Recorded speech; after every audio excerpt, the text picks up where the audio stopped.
You're on the John Fredericks Radio Network and the John Fredericks Media app. Thanks for being with us. We're all over the place. And don't forget our new old YouTube channel, OG, original YouTube channel. We just got it back. Remember that channel where I had like 50,000 subscribers and YouTube canceled it? Well, we filed an appeal, took 2 years, like we were falsely canceled. And now we got it back, plus all our videos. So if you want to watch any of this, get any of our, get anything, you want to go there and subscribe. Just go to John Fredericks Media on YouTube, John Fredericks Media. So we change the name, make it easy, John Fredericks Media. And we should pop up right there. It'll say 42,000 subscribers. So we got our channel back from 2020, which was in mothballs. We launched a series of new ones. I don't even remember how many we launched. They kept canceling them all. Finally, we got one that's got about 1,500 on it. That we just parked that. That's like hidden. So you got to go to our OG. And I was scrolling through that last night, and I'm like, oh, there was President Trump. There was President Trump. There was President Trump again. There was President Trump again. All 75 of them were up there, or 70 back then, or 65, whatever we had back by 2020. So it's kind of fun. But yeah, we got all our videos back. We got our subscribers back. We got everything back. So thank you, YouTube, for it took us, I think, Kate and Michael 2 years to get this done. So good job, guys. Persistence, baby. It's all persistence. That's what the whole thing is about.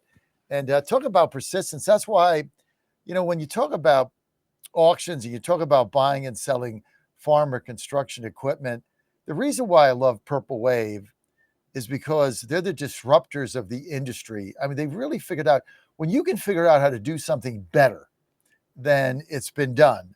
I love that.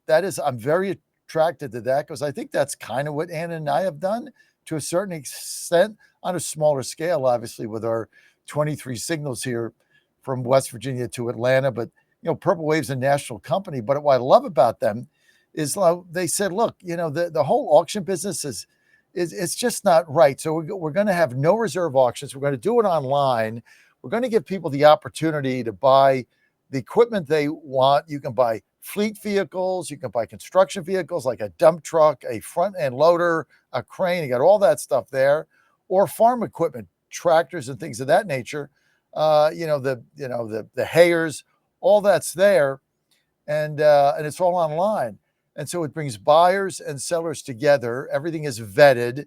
Everything is online. They have a whole sales organization that goes out, tries to find the right buyers for your equipment. So if you're looking for a piece of equipment, or you want to make some cash and sell one and do it the right way, just go to purplewave.com, purplewave.com. Everything is there. And why they're the disruptor is because they have no reserve auctions.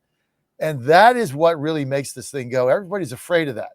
And what that means is, whatever that bid is, when the time is up, if you got the highest bid, it's $100 and it's a $10,000 piece of equipment, you're getting it for $100. You get it, right? Because there's no reserve. It's not like, well, we're going to bid on it, but $5,000 is the floor, like all these companies have. No, it gets up there. It's on.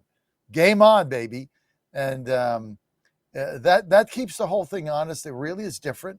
That's why I'm such a fan of Purple Wave Auction. Go to purplewaveauction.com, purplewaveauction.com. And I tell you what, big shout out to Carla Damon.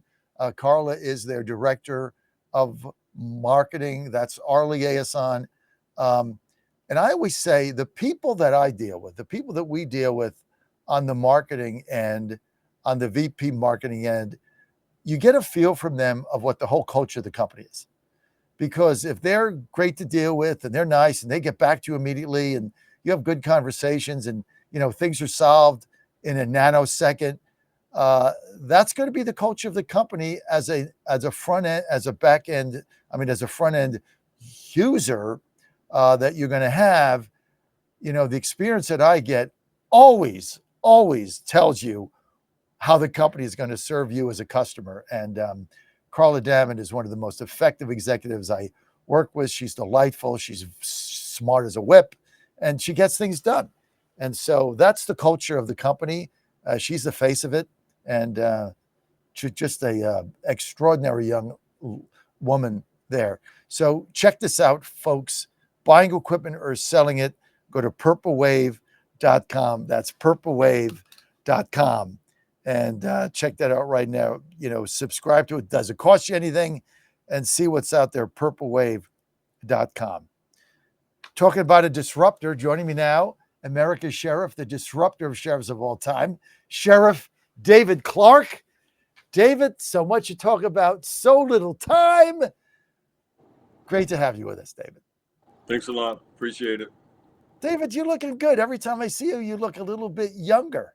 What are you doing? You look great. I stay out of politics. That keeps me young.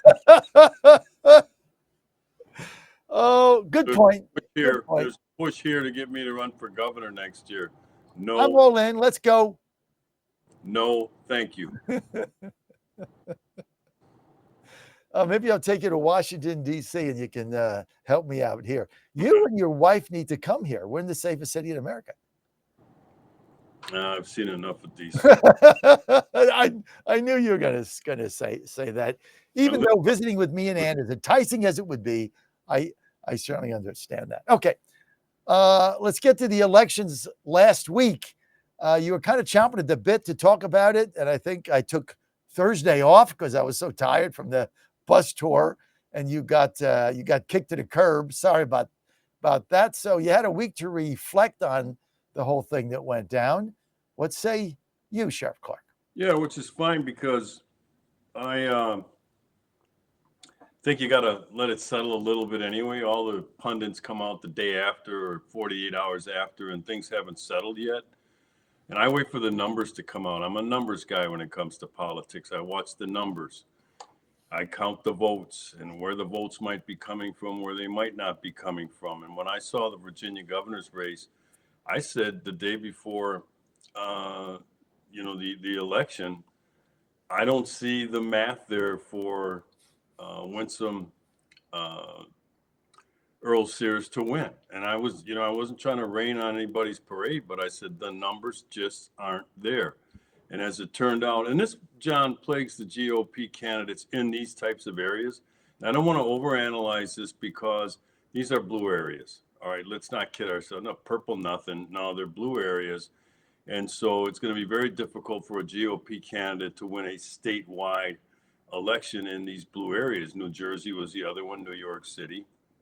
The numbers aren't there. The math is not there of registered Republican voters to overcome any kind of deficit. So when I was hearing all of this polling saying she was closing the gap and it was in the margin of error, I said, no, she's not. I said to myself, if she's within the margin of error, that means she's 5 or 6 points behind at a minimum. And sure as heck, what'd she lose by 13, 14 points? 15. 15. John, that's an ass whooping. Okay, there's just no getting over that, and you can't put a good face on it and say, well, she ran a good campaign. No, she didn't. And you know what? One of the other things we can't do is we can't be afraid to self-criticize here. In other words, look at our candidates. When I say ours, I'm talking conservative, not Republican, because I'm not a Republican. I'm not a Democrat either. I don't belong to a political party. However, I am a conservative. I'm a MAGA conservative. But anyway, getting back to Winsome, when she announced, I said to myself, she's not ready yet. She needs to take some time, let this cycle go by. You know, the Virginia governor only gets 4 years anyway, and they can't run for re-election. Spend those 4 years traversing the state of Virginia, getting to know the voters, understanding the voters, hearing from voters, introducing herself, raising money so that in 4 years now, everything is tight. This didn't happen this way. And when you're in, like I said, these blue areas and you're conservative, the votes just aren't there. You know, and she needed two things that matter to me. I call it the M&M approach: messaging and money. She got outspent 2-1. Like GOP candidates in these blue or even purple areas have the hardest time raising money. I'm not talking about the red areas, the purple or blue areas. And so we're talking basically the general elections in for some of the statewide and the national elections. And then locally, we're talking about these purple areas. You have to have the money and you have to have a message. I don't know what Winsome's message was. No boys and girls locker rooms. That's policy. She needed to present a vision for the voters and the residents of Virginia. What is a vision? Where are we going with this state? How are we going to get here or get there? That's the policy. And then what is the state of Virginia going to look like when we win this thing and after we enact our policy? So when I hear her talking about no boys and girls bathrooms and no men and women's bathrooms, that's a policy thing. That's not vision. And I thought she didn't do a good enough job of convincing the voters of Virginia, hey, I'm the best person for this job, and here is why. So you don't talk about my opponent supports men and women's sports. Those are policy. Focus on vision and message. Now, when you get to a policy question, deal with the policy. In other words, people say, well, how are we going to get there? Remember, I said 3 elements to vision. Where are we going with the state? How are we going to get there? That's the policy. And then what's Virginia going to look like when I become governor and after I get a chance to work the state here as governor? If you don't take the time to do those things, John, you're not going to do well. This isn't all about, hey, people want me to run and they're all excited and the polling is close. That's all nonsense. And so these candidates, and they're handpicked by the state GOP and the RNC, they bring in these consultants. Most of these guys are just money grabbers. They're high-priced consultants. Nobody ever called me. I could have at least given her some sound advice. Her campaign stumbled out of the gate. You know that, John, because you were highly critical of her campaign, and rightfully so. That's what I meant when I said she's not ready for this. So the result didn't shock me, not even a 15, 16-point margin. I wasn't shocked at all. The same in New Jersey. And like I said, these people coming out with all this happy face, all the polling says, oh, we got a chance. It's all nonsense. Those are horrible. If they had polls like that, first of all, those are push polls. The internals know. Her campaign knew she was double digits behind. She had to have known and should have done a course correction mid-campaign to try to close that gap. They weren't close. This thing was never going to be close. And so that's why we ended up with the result that we have. Bingo. And then, the polling in Virginia, there was a lot of polls that showed Winsome Sears down by 12, 13, 14, 15, 17. But then there were others, our polls, like Trafalgar, 2 weeks before the election, had her down by 3. Insider Advantage had her down by 2. Now, the weekend before the election, one went to 7, the other went to 10. But I was discounting the libtard polls, saying, well, there's 17. That's not real. It's not that. 7. Other people told me internal polls had her down by 5 to 6. But, you come out with a poll and you say, oh, she's down by 3 2 weeks out. And then she loses by 15. That's just inaccurate. I mean, it's inaccurate. I mean, Yeah. if our polls, when I say our polls, Trafalgar, Inside Advantage, had her down by 12, 2 weeks out, race over. I mean, just like I would have gone home. I mean, we still run through the tape, but you change your level of expectation. Well, When I get a poll saying we're down by 3 and we lose by 15 8 days later, it's like WTF. Who are you polling? yeah, but here's something that a lot of people don't understand about polling. And I'm talking as a former candidate, for heaven's sake, winning 4 elections as a rock solid conservative in a very blue county, which is Milwaukee County, a county of 1 million people. All right. Which is why I focus on, I said, message and money. But here's the thing about polling, because I've done some polling in some of my campaigns. All right. First of all, they're very expensive to get a good one. But you tell the pollster what you're looking for.